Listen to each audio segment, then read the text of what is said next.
भावाने संपूर्ण जमीन विकली आणि तुम्हाला विचारलं देखील नाही.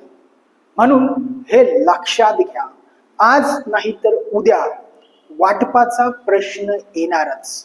कारण सदर मालमत्ता ही वडिलोपार्जित आहे आणि वडिलोपार्जित प्रॉपर्टी असताना तिचे वाटप झालेले नसेल तर एक भाऊ ती जमीन दुसऱ्या भावाला न विचारता विकू शकत नाही. आणि असा व्यवहार जो आहे तो कायद्याला धरून नाही. कारण हिंदू वारसा कायद्यानुसार वाटणी न झालेली संयुक्त मालमत्ता कोणताही सहहिस्सेदार पूर्णपणे विकू शकत नाही.